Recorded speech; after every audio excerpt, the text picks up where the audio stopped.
de oração é bastante oração, né? Mas também de oração tem que ter a palavra de Deus. E bem que conhece o Ministério da Comunidade Evangélica Betel, aqui em Mato Evangélica Betel, no máximo 40 minutos, 1 hora de relógio para o pregar a palavra. Por quê?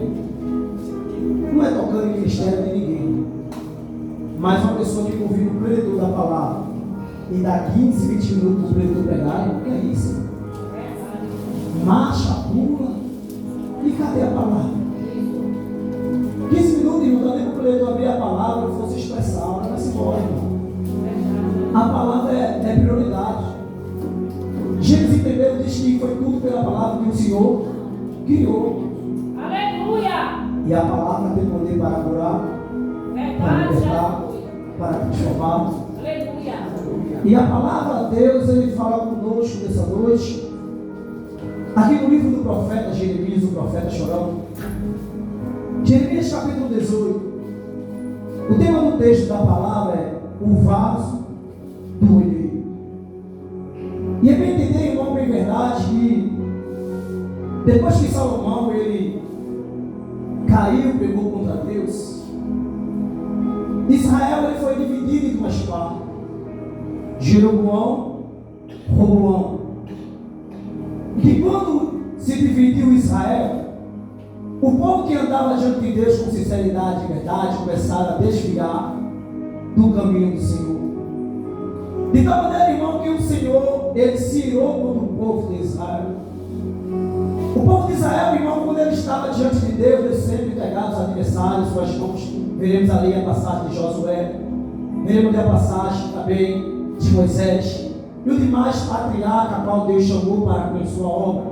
Mas quando o povo quebrava os seus estatutos, os seus mandamentos, Deus permitia que os adversários entrassem, invadissem, como vejamos exemplos, os filisteus, os amorreus, os jebuseus e o demais adversário de Israel, que Deus conseguia atacar o povo de Israel. Mas também é verdade que quando o povo andava em sinceridade, em espírito e verdade com Deus, Deus era com o povo onde quer que andar. E veremos que a passagem de Jeremias, profeta maior, como citei, profeta chorão, Deus traz Jeremias no capítulo 18 e traz essa grande ilustração para com Jeremias tomando uma posição de juiz severo da parte de Deus, para trazer o povo para chegar no primeiro amor. E nada mais nada menos, Deus quando chama Jeremias, está se incluído no capítulo 17, capítulo 16, no capítulo 19, Deus traz a mesma ilustração para o povo de Israel, para que o povo se arrependesse dos seus maus caminhos e voltasse ao primeiro amor. O que veremos aqui, irmão? Veremos o exemplo, olheiro, e veremos barro. Mas o barro aqui, irmão, a qual o Senhor estava falando, não era qualquer tipo de barro que existe sobre a face da terra. Existe no planeta Terra, segundo o historiador diz, que existe 200 tipos de argila, mas só 8 o olheiro ele pega para trabalhar. Por que 8, meu pastor? Porque a argila, existe vários tipos de argila. Nem todos suportam fogo, nem todos estão preparados para poder fazer vaso de honra. E veremos como me vejo aqui no profeta Jeremias. Deus chama Jeremias e dá essa ilustração a Jeremias. Deus permite que Jeremias descesse a casa do olheiro. Aleluia! Glória a Deus! E sabemos que quando a gente desce, tem revelação. Quando a gente desce, tem visão da parte de Deus. Quando a gente desce, Deus também dá a palavra interpretada. Aleluia! E que quando Jeremias desceu a casa do olheiro, Deus leva Jeremias e começa a mostrar a olharia, começa a mostrar o vaso, começa a mostrar também o olheiro, mas para isso começar a chegar ao vaso tem um procedimento para a nossa vida. Acabei de dizer que existe no planeta Terra 200 tipos de argila, mas o olheiro sabe o tipo de argila que vai pegar. É verdade. Existia 200 tipos, mas 8 que era exclusivo para com isso. Existe argila rosa, existe argila branca, existe argila verde, existe argila amarela.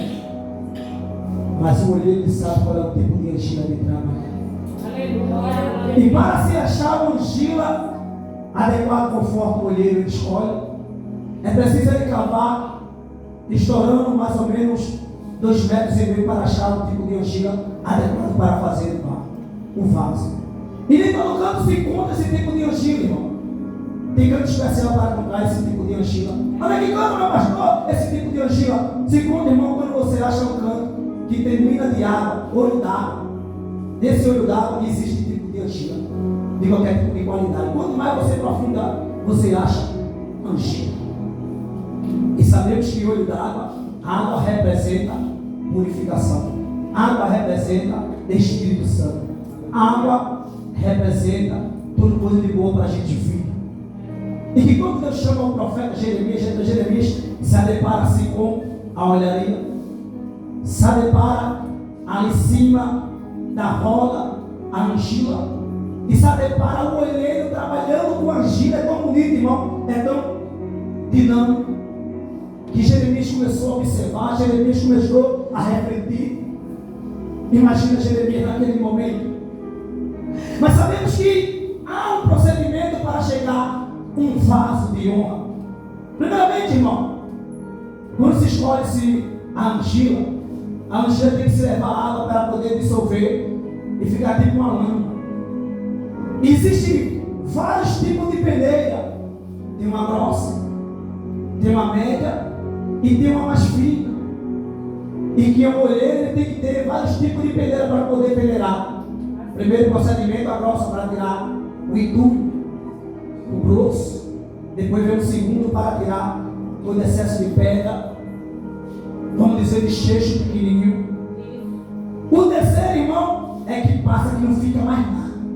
Olha! Porque se na argila fica pedra, na argila fica raiz, pode saber que o vaso não vai ser um vaso de qualidade. Não vai ser um vaso de qual o olheiro ele deseja a fazer. E é bem verdade que quando passa-se a argila na última peneira, vai para o período de curtimento, e ele usa uma lona preta para cobrir aquela argila. E aquela argila passa de 2 a 3 meses, e que quando ele quer deixar a argila bem preparada, passa até 6 meses, para tirar toda a posição de gasoso que encontrava-se na argila. E quando chega esse período, irmão, ele pega a argila, de repente, mais outra vez, e começa a pisar, a machucar a argila, ao ponto que ele começa a apertar com a sua mão, ele começa a botar na oraria, jogar em cima da roda, e a roda começa a rodar, e ele começa com seus dedos profissional, que o olheiro ele sabe trabalhar com a argila, e ele começa ali a trabalhar com a argila, de uma maneira que olhar para o olho natural e dizer, como é que pode o olheiro fazer algo tão importante, algo tão espetacular? Deixa eu te dizer, o olheiro ele tem experiência disso, e ele sabe trabalhar com o vaso. Aleluia. Então, um procedimento, e que quando ele faz o vaso ainda não está pronto para botar comércio, não está pronto para receber azeite, receber a Torá, o Pentateuco, o Pentateuco, não está pronto para botar o trigo. O vaso ainda há um procedimento. E qual é o procedimento, pastor? Primeiro procedimento, ele vai para o momento de secagem. Tem que secar, tem que tirar todo tipo de água, todo tipo de impureza dele, e aí ele deixa passar bastante, tomar bastante vento. E que quando o vaso toma bastante vento, que ele vê que já está sequinho, para que quando for botar no fogo, ali não tem dano de rachar, de picar, porque com a água que está naquele produto no vaso ainda, a argila, se ele não chegar ao período de secamento total, é perda total daquele vaso. E ele vai gostar bastante de secar. E que quando o vaso está seco, aí vai o período agora de ir para a fornalha. E a fornalha, o olheiro, ele sabe o tipo tanto do fogo que pode, o grau do fogo que o vaso pode levar. É bem verdade, irmão, que quando a gente olha um vaso, a gente diz que vaso bonito, que vaso de qualidade, que vaso bem acabado. Porque, irmão, o olheiro que é o olheiro, ele não quer fazer vaso de todo tipo de vaso, todo tipo de qualidade de vaso, não. O olheiro quer fazer vaso de qualidade para quem olhar, se admirar e dizer: eu quero esse vaso. É por isso, irmão, que a gente somos tão desejados pelo adversário. É por isso, irmão, que ele não suporta a gente, porque a gente chama um olheiro, um vaso feito pela mão do olheiro. E um vaso, irmão, exclusivo, porque somos em imagem, semelhança do Todo-Poderoso, o leão da tribo de Judá. Aleluia. Eu me acho tão bonito que quando ele lança o fogo, que ali aquele período do fogo começa a dar o ponto do vaso, o olheiro, para ver se verdadeiramente aquele vaso está adequado para sair para comércio, sair para que vê, se admirar. Ele tem uma peça de metal que ele bate na borda do vaso. Se a borda do vaso, na hora que ele tocar, ele sair com um sino tinindo, esse vaso está bom. Mas se tocar no vaso, o vaso sair com um som fofo, batido, ele retorna para o fogo. E quando eu me vejo o fogo, irmão, eu me vejo aqueles três jovens, Sadraque, Mesaque e Abednego, lá no livro de Daniel, capítulo 3, que quando o rei convocou todo aquele povo para estar diante daquela grande estalta, a Bíblia diz que no capítulo 3, versículo 16, Sadraque, Mesaque e Abednego disse que não temia dos deuses, nem queria tampouco adorar os deuses do rei da Babilônia, porque o Deus que ele sabia, o Deus verdadeiro, livrava ele da fornalha do fogo ardente. E deixa eu te dizer, quando o rei Nabucodonosor deu uma ordem para levar aqueles três jovens para dentro da fornalha, os soldados não acabaram de chegar nem na entrada da porta da fornalha, eles ficaram que nem cinza. E quem admirou disse: como é que pode? O soldado logo entrou fogo. E como é que esses três jovens aguentam fogo? Jeová foi você para aguentar fogo. Jeová foi você para ser diferente. Onde ninguém tem que amar. Se você crê, glorifique o nome dele.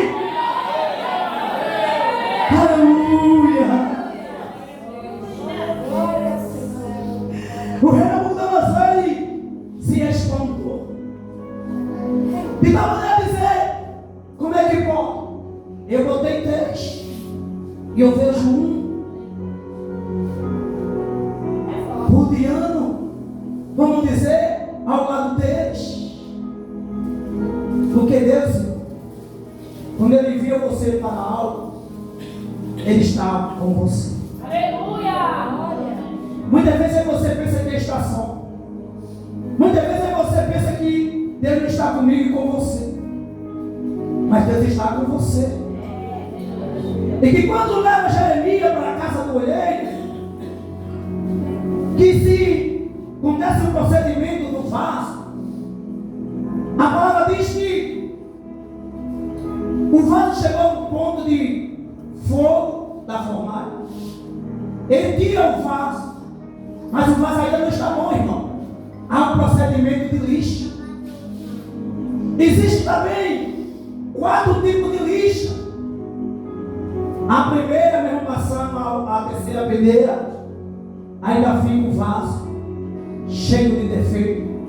Fica um vaso que não fica perfeito como o olheiro quis. Aí ele passa a primeira lixa grossa para tirar todo o excesso da borda do vaso, abaixo do vaso, ao lado do vaso. E ele começa a lixar. Mas ainda não está pronto. Vem a segunda lixa. A lixa chegando ao ponto de acabamento, começa a passar a segunda lixa. Tira todo o excesso, a pureza do vaso. E depois, quando passar a terceira, aí eu chego para o ponto de ele tirar toda a impureza, para poder passar um verniz, para quem vê para o vaso dizer: esse vaso é diferente. Eu me acho tão bonito, irmão, quando no livro de Gênesis Deus criou Adão pó da terra. E ali ele disse que era imagem a sua semelhança. E na narina de Adão ele soprou, deu um fôlego de vida. Que esse fôlego tem no grego de chamado pneuma. Mas só que Deus disse ainda há pouco: eu não vou só dar o fôlego de vida a ele chamado pneuma, como também eu vou dar o meu Espírito Santo, que no hebraico tem o ruaste. Aí Deus dá todo o fôlego para Adão. Aí Deus olha para Adão e diz: Adão, tu é a minha imagem e semelhança. Por isso, irmão, que o ser humano existe todo tipo que existe no globo terra. O ser humano tem. O ser humano tem um pouquinho d'água. O ser humano também tem um pouco de calço sobre o ser humano. De tudo um pouco sobre a face global. Deus nos fez. Toca no teu irmão e diz assim: ei, você é um vaso diferente. Ainda que o homem tenha que fazer um vaso, mas como você, ele nunca vai conseguir fazer o que ele para você. Foi o Criador. Aleluia. Ninguém não faz. A China ele inventa robô. A China ele inventa de tudo. Mas como a gente não tem. A gente somos um órgão perfeito. Somos imagens semelhantes de Cristo. Ele inventa, deu errado, quebra. Faz de novo, quebra. Mas o Criador não. Ele fez a gente perfeito. Aleluia. Infelizmente, não foi a gente que desviou do caminho. Mas tudo que Deus fez foi perfeito. No livro de Gênesis, capítulo 6, quando Deus vai até Noé, que diz para Noé que o povo era carnal, que começaram a se casar com outras mulheres estranhas, ou seja, da descendência de Caim, descendência que Deus já tinha rejeitado. E quando Deus, a Bíblia diz que arrependeu-se Deus, porque Deus não se arrepende, irmão. A tradução arrepender-se, no hebraico, veio de Deus entristeceu. Deus se decepcionou. Mas tem Bíblia que diz que Deus se arrepende. A Bíblia diz lá no livro de Números, versículo 22, que Deus é homem de vida para que virou para que se arrependa. Deus ele nunca se arrependeu do que ele fez. Porque ele é onisciente, onipotente e onipresente. Ele sabia que o homem ia falhar. Ele sabia que o homem ia pecar. Mas isso, a decisão está para mim e para você. Quando ele deu aquele acesso livre a Adão, irmão, Deus deu toda a liberdade de autoridade para Adão. Para botar o nome dos peixes, das aves dos céus, das plantas. E Adão tinha tão privilégio, irmão, que toda a parte da tarde, o Todo-Poderoso, o leão das tribos de Judá, o Elohim, o Shaddai, estava visitando Adão. E que privilégio, irmão, o próprio Deus visitar Adão. Mas nesse dia, quando Adão caiu, Deus visitou Adão. Por si a sua consciência, pelo ato que cometeu, Adão ele se escondeu. E que quando Deus chamou Adão, ele disse: ouvi a tua voz e me escondi. Aí Deus perguntou: por que Adão tu se escondesse? Como é que tu sabe que tu se escondesse? Porque o fruto, a mulher que tu me desse, me deu, e eu comi. E veja bem, irmão, que sendo o ser humano na face da terra, ele nunca reconhece os seus atos, seus erros. Quer matar a culpa para fulano, quer matar a culpa para Betano. E não se esquece que a culpa está nele. Porque eu me acho tão bonito que Davi recebeu esse título, Davi, segundo o coração de Deus. Por quê, irmão? Porque o homem é muito quebra-galho. Quando ele errava, ele dizia: a culpa está em mim. Mesmo que o povo atacasse, mesmo que o povo queria destruir Davi, mas Davi disse: não, Deus, é comigo, Deus. Foi eu que errei contigo, Deus. Foi eu que falhei contigo, Deus. A culpa está toda em mim, Deus. Não pegue o povo, não jogue no povo. Eu que tenho que ser punido. E quando os adversários de Davi queriam matar Davi, como Saul derrubou 3 vezes Davi de matar Saul. E Davi tomou uma posição de não querer, porque Deus permitiu, e Davi não quis, ao ponto de Davi dizer: é ungido de Deus. E Davi viu todo o cenário, irmão. O fracasso de Saul com medo de Golias, o exército recuado, e Deus dando vitória a Davi. Mesmo assim, Alexandre, ele disse: eu não toco no ungido de Deus. O que Deus quer ensinar para mim e para você, irmão? Que nem eu, nem você, que pode acertar com ele. É Deus. É tão difícil essa palavra, muitas vezes a gente não quer nem cumprir essa palavra. Queremos tomar nosso cinturão do nosso contrapó, resolver do nosso jeito, da nossa maneira. Mas muitas vezes a gente paga um preço porque a gente quer passar por cima de Deus. Quer fazer o que é o papel dele fazer. Ele é soberano. Ele está no supremo trono. Ele sabe de todas as coisas. Ele sabe o que é de acontecer. O que aconteceu. O salmista Davi disse lá no Salmo 139. Quando me vejo aqui no profeta Jeremias desce a casa do olheiro. E essa situação, essa ilustração que Deus dá para Jeremias, leva Jeremias descer a casa do olheiro. Me traz o exemplo do povo de Israel. O povo de Israel que desviou, deixou a primeira voz do Senhor. Para Jeremias, irmão, não tinha mais solução, não tinha mais jeito. Jeremias pegou, mas o povo não estava dando ouvido à palavra sendo pregoada através do pregoeiro Jeremias. Aí Deus pega o profeta Jeremias e disse: desce. Se você quer resposta, Deus está dizendo: se você descer, eu te dou a resposta.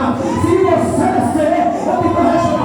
A Bíblia diz, irmão, que estava aquele homem lá, soberbo, orgulhoso, homem que tomava imposto de todo mundo, que não tinha misericórdia, não tinha compaixão dele. Esse homem chamado Zaqueu, não é pai, mas a nossa tradução é Zaqueu. A Bíblia diz, irmão, que Zaqueu era homem de procura, pequena estatura, e Zaqueu queria ver quem era esse tal Jesus que ele falou. Ele disse: eu vou subir, porque lá de cima eu vou ver quem é esse homem que tanto fala. Mas deixa eu te dizer um negócio: sobe, é aquele que veio e retornou para lá. Quando Deus olhou para Zaqueu e disse: Zaqueu, desce depressa, que hoje me vou repousar em sua casa.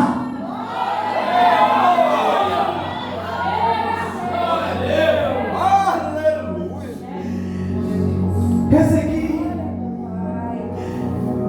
homem que também andou diante da presença de Deus. Mas quando Ezequiel ele começou a deixar, abandonar os estatutos de Deus, começou a se esquecer, não tem mais aquele amor. Sabe aquele amor, irmão, quando você compra um carro, compra uma casa nova, uma roupa nova, uma veste nova, é um cuidado, né? É um zelo, né? Nem louco, né? É um cuidado. Mas quando passa um período que vai almoçando, começa aquele momento de perder aquele primeiro amor. Foi Isaías. Segundo os historiadores, diz que o problema de Isaías, do profeta, perdão, Ezequias, foi porque ele queria um filho homem. E ele não tinha um filho homem. E se a gente for ver na Bíblia, tem quase lógica da palavra. Porque se o filho não nascer, é terrível. Tem coisas que a gente quer orar, tem coisas que a gente quer abandonar a obra de Deus do jeito que a gente quer. Deixa eu te contar uma história. Certa feita teve uma irmã do centro de oração que era uma bênção. No momento dela, ele falou que não faltava nenhum. E o desejo dela era ter um filho. E quando ela ouve ter um filho, Deus resolveu guardar o filho dela. E ela começou a se desesperar, a chorar e dizer: Deus, portanto tu oferece um filho adúltero. E quando tu me desse, tu guardasse meu filho. Lembra, Deus, que eu ando fazendo a tua obra, eu ando fazendo a tua vontade. E na hora que eu te pedi um alto, tu não me desse, tu levasse. Aí Deus, com sua misericórdia, Deus sabia que aquela mulher, aquela irmã ia sofrer com aquele filho que ela ia ter. Mas como ela pediu, Deus concedeu e fez conforme o pedido do seu coração. O menino cresceu, o menino foi desenvolver. O menino começou a se envolver com coisa de tráfico. De tal maneira que os traficantes estavam gostando da casa da irmã, quebrando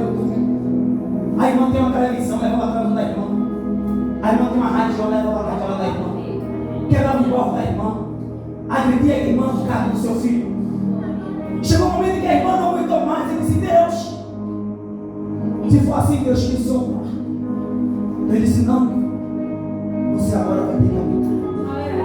Porque se eu não permitir vir para você, minha filha, e você ficou pedindo, eu não queria deixar, minha filha, porque eu sabia que você não ia suportar, minha filha. Agora, minha filha, suporte, minha filha, suporte. Sabe o que Deus está dizendo, irmão? Cuidado que você pega a Deus. Muitas vezes você pega a Deus, Deus não está concedendo. Cuidado para você pedir e pedir mal, e pague com a sua consequência.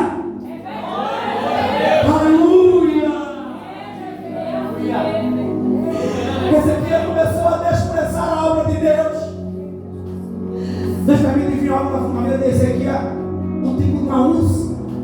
E sabemos que ursa, se não cuidar, chega a um caso até de câncer. E Ezequiel começou a desprezar a obra de Deus. Deus permitiu que o rei Senaqueribe da casa, Israel, Judá, de tal maneira que o Senaqueribe era um rei escarnecedor. Ezequiel tocou não só com uma ursa, como também com um ataque rival dos seus adversários. Agora imagina a situação de Ezequias. Aí por cima agora Deus dá uma ordem ao profeta Isaías e diz: Isaías, desce ao palácio e diz a Ezequias que ele põe a casa em ordem, que senão morrerá e não viverá. Aí que quando o profeta messiânico Isaías traz o decreto a Ezequiel começa a refletir e se lembrar o primeiro amor e começou a confessar a Deus, se lembrando: lembra de Deus, no primeiro amor que eu tenho contigo, que eu andei com fidelidade e em verdade. Aí Deus passou a misericórdia. Quando o profeta Isaías estava no meio do pátio, o Todo-Poderoso disse: volta, Isaías, e diz para Ezequiel que eu acrescentarei 15 anos de vida. Sabe o que Deus está dizendo? Como é que está a sua obra diante de Deus? Você tem obra para falar com Deus. Se você não tem, fique para lá.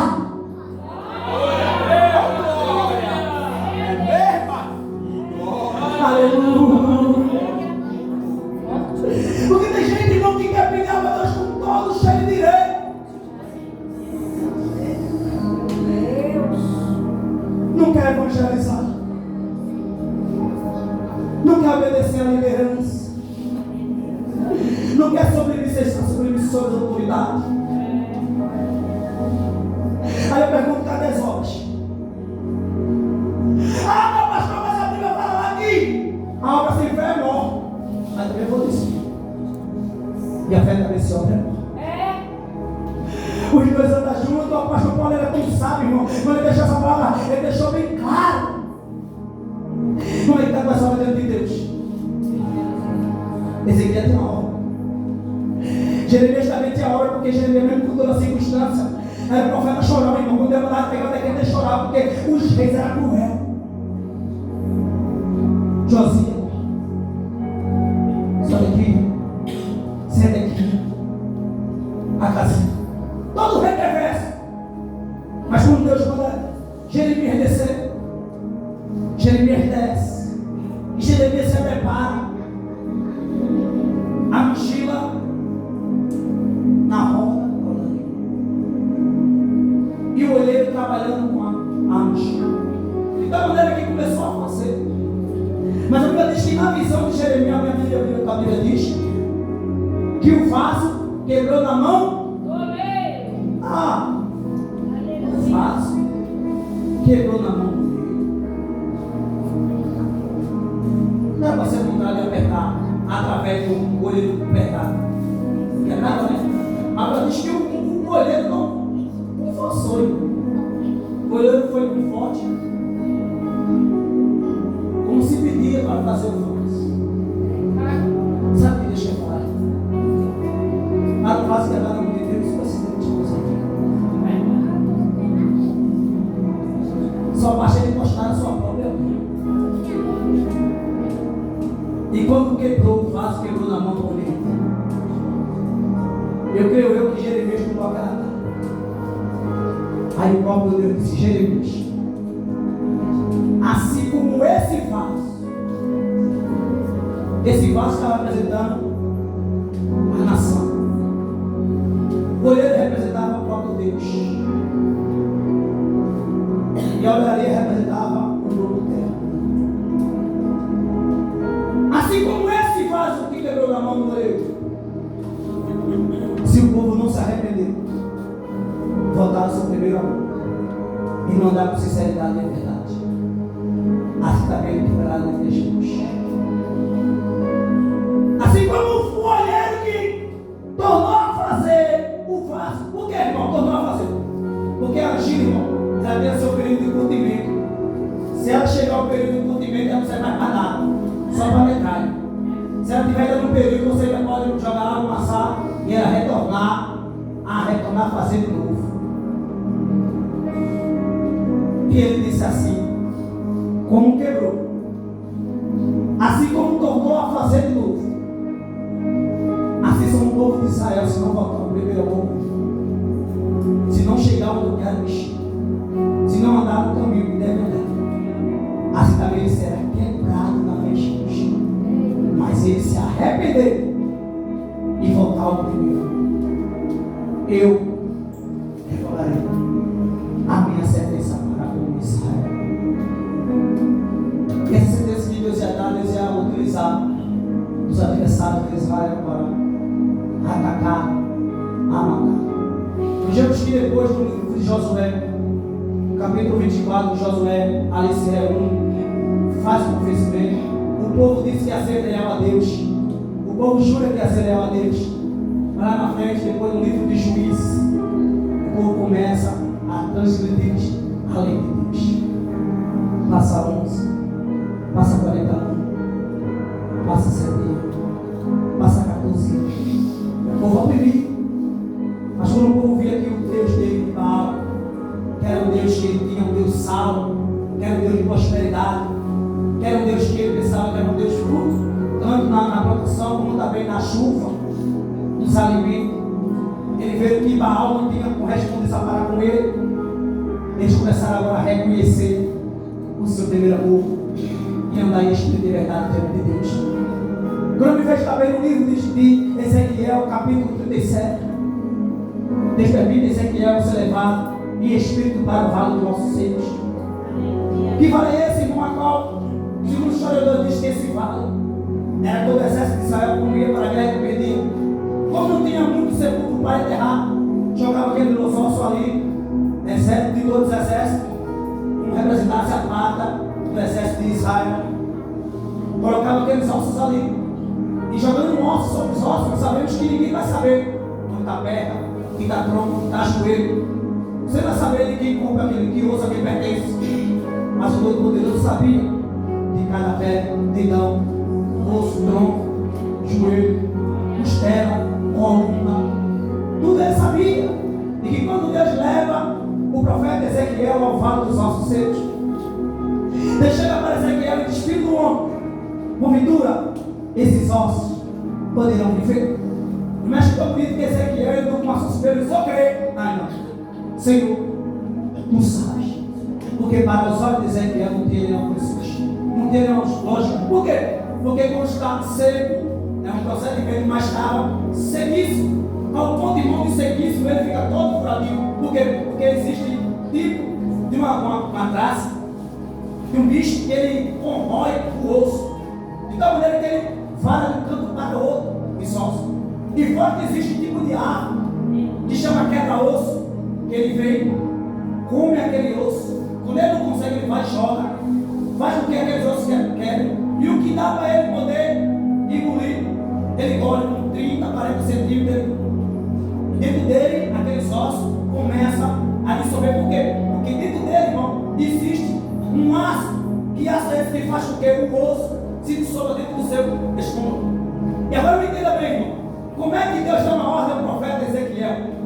Os ossos não sabem onde está, ossos cortando a parte do seu corpo. Por quê, irmão? Porque Deus tem poder sobre o céu, a terra e debaixo da terra. A palavra diz, irmão, que quando for no último dia, a água vai devolver o qual ela consumiu. O fogo que também ele queimou, também vai devolver. Os sepulcros vão se abrir e todos vão prestar a conta ao dono do céu. A Bíblia diz que com o seu joelho trava lá e com sua língua se confessará. Deus está dizendo: Ezequiel, vai chegar o último dia que não tem nave, não tem água, não tem sepulcro que possa ouvir a minha voz, irá e obedecer a minha voz, Todo-Poderoso. Aleluia. É mesmo tão bonito que Ezequiel disse: Senhor, tu sabes. Aí o Senhor disse para Ezequiel: profetiza no vale dos ossos secos. Ezequiel começou a profetizar. Mas o motivo, irmão, de hoje para Ezequiel profetizar, porque o povo falou para o Senhor que voltaram o primeiro amor. O povo cativo foi levado para o Império Babilônico. Aquele povo prometeu ao Senhor, mas quando saiu, não voltaram ao primeiro amor. Começaram a se espalhar, começaram a ser o povo aí da cidade. E Deus chamando o povo, e o povo nada querendo ouvir. Deus disse: eu vou sobrar o vento, e através do vento eles vão voltar para a minha posição. O que eu me acho tão bonito, que foi um vento, foi cada antes, sul, norte, sudoeste e leste. E esses anjos com poder, dinâmica do Todo-Poderoso, os anjos com papel de ministro do Senhor, anjos seres celestiais, anjos celestiais, com o papel de servir, com a obra, a posição de Deus. A palavra diz que os anjos começaram a bater, de tal maneira que começaram a trazer tudo para o seu devido lugar, porque Deus quer falar para mim e para você. Eu não sei que situação você está passando, mas Deus está dizendo: ei, continua profetizando, continua crendo que eu irei fazer. Para Ezequiel disse: Senhor, tu sabes, se você estiver na posição de Ezequiel e crer que só ele pode fazer, ele vai tomar a posição. Porque muitas vezes, irmão, o ser humano na face da terra diz: eu sou, eu posso tudo. Terra, você não pode nada. Se não vir dele, se a ordem não vir dele, se não obedecer a ele, nada você pode falar, nada você pode fazer. Por isso Ezequiel disse: Senhor, tu sabes. Se você estiver na posição de Ezequiel e dizer: Senhor, tu sabes, aí ele vai dizer: eu sei que eu posso, eu sei que eu faço. Se você crer, glorifique o nome dele. Aleluia. Com glória. Voltando no texto do profeta Jeremias. Deus mandou a Jeremias que ele tinha poder. Deus mostrou a Jeremias que todo o poder, todo o domínio estava sobre a mão dele.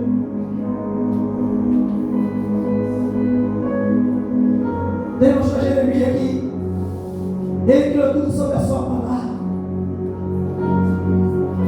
E ser humano para com o Senhor achar que ele, muitas vezes, vamos ser tão torrão, né? Aí eles voltam no hospital, voltam na UTI. Mete um período no hospital do câncer. Aí quando o homem veio, começa a chorar: Deus, eu quero voltar para a tua posição. Aí eu disse: não, eu sei que você não vai voltar. Fique maldito aí. Vê o sofrimento aí. Vê o povo chegando na situação que está chegando. Sinta um pouquinho de cheiro, para tu ver que tu não é nada. Ser humano tem que ser tudo, né? Por isso eu me acho tão bonito com os jovens já disse: do pó eu vim, do pó eu tornarei. Nu eu vim do ventre da minha mãe e nu tornarei. É tanta pessoa pegando com tanta coisa, se esquecendo do reino do céu. Eu me acho tão bonito que quando o Senhor usa o profeta Moisés, o profeta, e diz: nem só de um pão viverás o homem, mas sim de toda a palavra que vem da boca de Deus. Não tem nem amada, para de se apegar com o bem material e se apega com Deus. Porque quando você apega com Deus, Deus começa a te honrar. Lembra do programa chamado Rei Salomão? Deus perguntou a Salomão, quando Salomão ali fez o templo do Senhor, ela disse que Deus se não lhe prestou, falou com Salomão e disse: pede o que tu queres. Se eu posso dizer hoje em dia, agora eu vou dizer: me dá uma casa, me dá um esposo, me dá uma esposa, me dá um emprego, me dá riqueza. Mas Salomão disse: eu quero saber.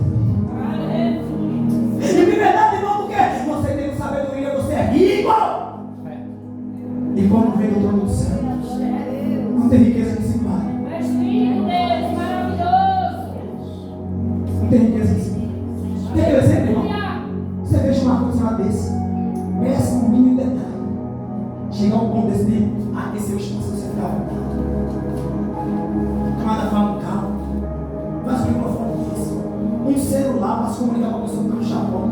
Irmão. Aí ele disse, não, eu não quero ser justo contigo, porque eu sei que a sabedoria tu quer investir no reino. Eu vou te dar riqueza, e eu vou fazer você ser reconhecido ao canto da terra. Todos os reis, todas as rainhas vão vir até você e vão se prostrar de petição. Mas infelizmente Salomão ele não soube se levar para tanta sabedoria que ele caiu, se tropeçou. Eu não posso dizer aqui, irmão, que Salomão ele foi para o inferno, que isso faz isso. A Bíblia corresponde que aquele que é idólatra não tem no reino do céu, né? Mas também eu posso julgar Salomão, que saiu do caro para mim e caro para você. A Bíblia diz que a gente pode nem aumentar, nem diminuir. Salomão com toda sabedoria perdeu. Será que se Deus dá sabedoria a você, o que é que você será que vai fazer? Será que a sabedoria você vai querer pisar no ovo? Como os netos de Noé. Ele disse: quando o povo se multiplicar, o povo começar a fazer a torre de Babel. A dizer, eles ficam lá, eu fico aqui. Vamos ser diferentes. Nem ele vem para cá, nem ele vai lá para baixo. O significado de Babel é confuso. Deus faz confuso em nossa mente. Todos que falavam uma só língua. Deus permite derrubar, visitar Babel. Derrubar e confundir-se a Deus. Quem não entende Atos 2:2 quer misturar aquele vocabulário que vai ser uma salada. Não, irmãos,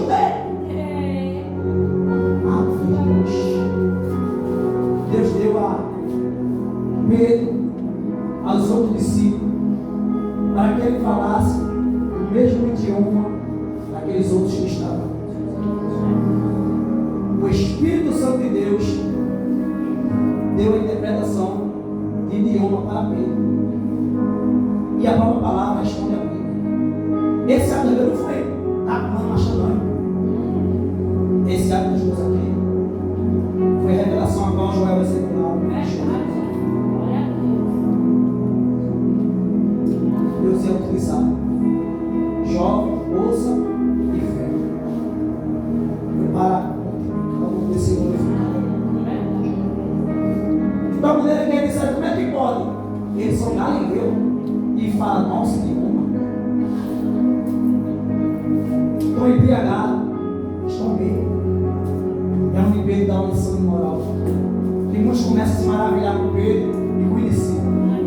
Aí Pedro disse: a glória não é minha, não, a glória é dele. Tem cada pessoa que quer puxar a glória, que não entrega a glória para o dono da glória. Para concluir a palavra, para fechar com chave de ouro. Diz a pastora Jeremias que ele, como juiz poderoso, tem poder sobre a face da terra. A gente é considerado como um vaso, não somos nada diante de Deus. A palavra diz, irmão, que lá no livro de Romanos, capítulo 9, versículo 20 e 21, vê o que diz: quem és tu, bom, para discutir com Deus? Aí no livro de Isaías, capítulo 6, versículo 8, diz: mas agora o Senhor, tu és o nosso Pai, e nós somos o barro. Aleluia. No livro de Hebreus, irmão, ainda, no capítulo 12, versículo 14, versículo 15, versículo 16 também, nos traz um exemplo. Ainda também aqui no livro de 1 Coríntios, capítulo 11, versículo 28, diz: examinais o homem a si mesmo. Esse examinar, irmão, para a gente refletir o que a gente estamos fazendo. Se a gente estamos espadados com forte a palavra de Deus. É outra coisa também que o povo não entende. Esse livro aqui, que traz que muita gente também leva para a Santa Ceia. Isso aqui vendia dois grupos: pessoas que adoravam em espírito e verdade, e pessoas que naqueles tempos que era para ser para o Senhor, no momento de Santa Ceia, os profanos estavam tomando, bebendo, ceando e se prostituindo, como considerar uma festa de Santa Ceia ser uma festa qualquer. Aí onde foi que o apóstolo Paulo disse ele? Esse é o mínimo.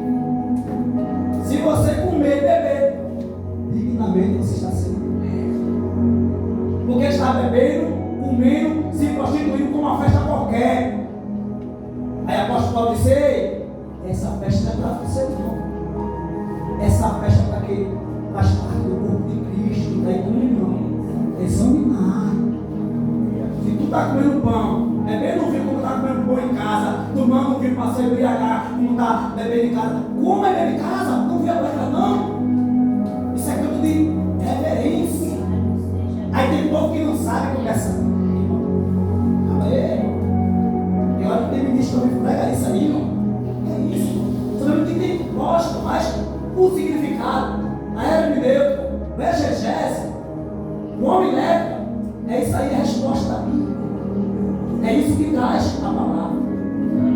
O povo estava profanando, estava bebendo, se prostituindo, uma oração que era especial, inclusive para o Todo-Poderoso.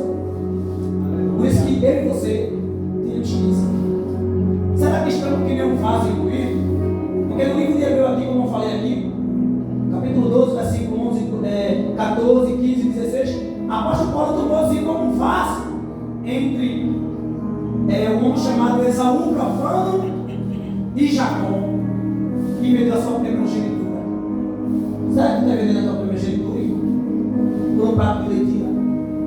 Ou algo que Deus não te concedeu tu vender porque tu não tem nada para vender? Toma posição como Deus quer que você tome. Você é um vaso escolhido. Deus te chamou para ser diferente em todo lugar. Vaso escolhido tem brilho, irmão. Lembra aquele homem chamado Eliseu? A Bíblia diz que ele passou Eliseu e Geazi. Mas aquela sunamita disse: eu vejo que esse homem é um homem diferente. Quem é diferente tem brilho. Quem é diferente, quem passa a ver se é diferente. E quem é diferente, incomoda o inferno. Quem é diferente, nem todo mundo suporta. Deus está dizendo: seja diferente. Seja um vaso que eu te chamei. Seja um vaso que eu tenho escolhido. Porque no livro de João, capítulo 15, verso 16 diz: não é vós quem me escolhe, eu que escolho vós. E ele tem ligado: se você tiver minha palavra e eu tiver em vós, tudo que pedir, eu não concederei para a glória do meu Pai. Fica na posição, obedece, e que quando Deus ordenar você descer, desça, que Deus vai falar ao meu, que é o teu coração. Amém? E esse é o teu glória? Amém. Dá glória para Jesus. Também está conosco. O presbítero Alexandre, também fez parte conosco ali da lado. A esposa, a senhora, Deus abençoe em nome de Jesus. Essa família maravilhosa. Amém. Fico feliz por cada um de vocês. Peço que venha mais vezes. Amém. Bem, se puder, vamos já para essa família. Também ali conheceu a caminhada do ministério. Deus vai abençoar a vida de cada um deles em nome de Jesus. Fico grato por cada um de vocês. Membro da igreja, esquecendo que amanhã pela manhã tem a consagração à noite, por Santa Ceia. Amém? Amém. Deus vai abençoar a todos. Quero chamar a nossa missionária Sandra para fazer aqui a oração. Deus vai abençoar a todos. Amém? Todo sábado, 5 de oração. Se tiver culto no seu ministério, venha, mas se tiver, vá honrar seu ministério. Não saia debaixo de maldição. Amém? Saia debaixo da bênção. Aleluia! A comitiva aqui lá de Maranguapiú. Deus abençoe. Também a Sérgio, que veio lá do Sebastião lá. Deus abençoe também, em nome de Jesus. Amém? Nossa oração. Glória a Deus. Glória a Deus. Salve a igreja com a paz do Senhor. Amém. Quem necessita de oração? Assim oremos. Soberano Deus e eterno Pai, nós te agradecemos, Senhor, pela tua presença em nosso meio, por ter falado conosco, Senhor, aqui neste lugar. Obrigado, Senhor, pela tua presença em nossas vidas. Obrigado por ter nos escolhido e nos amado primeiro, Senhor. Obrigado por todas as lutas e vitórias que o Senhor tem nos concedido. Obrigado, meu Deus, por tudo. Nós te rendemos graça, Pai. Ó Deus, nós te pedimos também, repreende todo o mal sobre a nossa vida, sobre o nosso lar e sobre a nossa família. Continua com a tua mão estendida para abençoar, Pai. Ó Deus, eu te peço em nome de Jesus, leva cada um de nós em paz, em segurança para nossos lares. Dá livramento pelo caminho, Senhor. Nos concede uma noite reparadora de sono e um amanhecer abençoado na tua presença, louvando e bendizendo teu santo nome, Pai. É tudo isso que nós te pedimos e te agradecemos. Em nome do Pai, do Filho e do Espírito Santo. Amém. Estava dirigindo a Helena aqui, seu irmão. eles trabalham, a oração está sendo falada, amém? O resto do corpo de Cristo fica na intercessão, amém? Que a graça do Senhor Jesus, o amor de Deus, a doce consolação do Divino Espírito Santo esteja sempre convosco, desde agora e para todo sempre. A igreja que vai morar no céu, ela diz: amém! Cada um do irmão diz assim: vai em paz e volte sempre. Um amigo de Joãozinho, hoje quer fazer aliança, vai? Quer fazer aliança hoje com a gente? Quer fazer aliança hoje? Quer fazer aliança hoje? Vai ver? Não, volte sempre.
que venha de ti. Papai, não sou digno, Pai, mas toda glória é para ti. Papai, tu venha diminuir, mas sim, tu venha crescer, pedindo a tua presença. A tua palavra diz, Pai, tudo que pedir no teu nome, se tiver a tua palavra, tu concede. E que seja feito para a tua honra e para a tua glória. Ó Pai, eu colocar as minhas mãos, seja a tua mão primeiro. Ó Deus, a tua filha, Pai, está falando, Senhor, que está com fogo, Senhor, no ouvido. Ó Deus, eu não sei, Senhor, de onde veio essa dor, mas pelo poder e autoridade que é o teu nome. Ó Pai, se você é uma língua que soltaram para ela, para poder parar, para poder que eu não possa escutar tu, Pai, não te adorar, não te glorificar, Senhor. Pela autoridade que é o nome do Senhor Jesus. Ó Pai, teu nome que está escrito, Rei dos Reis, Senhor do Senhor, Pai. E pela autoridade que é o nome do Senhor Jesus, toda dor, toda seta maligna, se não for o Senhor permitido, a autoridade que é o nome do Senhor Jesus, eu digo, Em nome de Jesus. Amém, meu povo, vai ter a paz.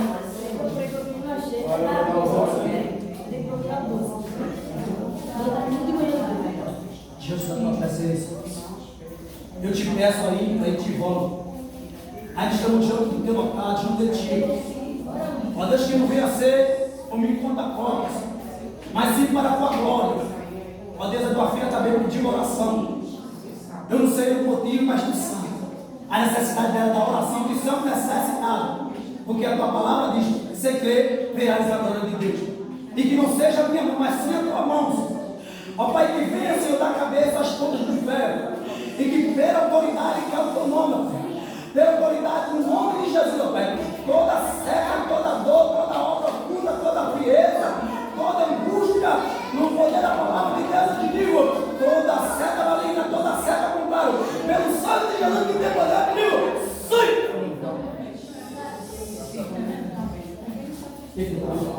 Meu esposo.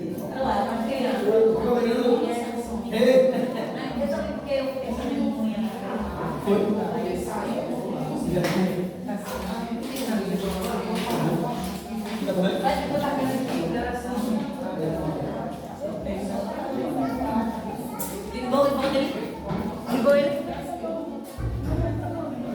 Me celular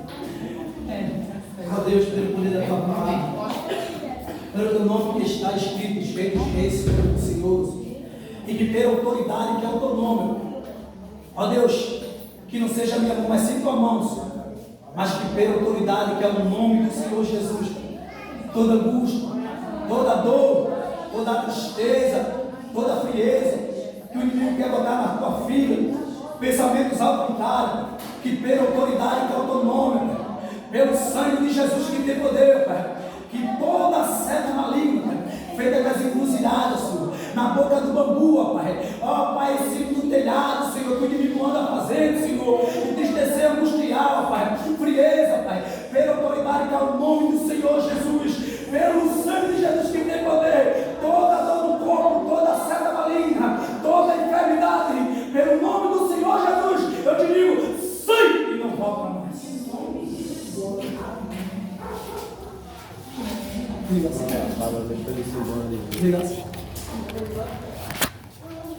Me ligou o quê? Rapaz, foi uma hora 16, tá rolando. Eu deixar esse negócio aí. Mas o seu conta aí, mano, eu esqueci.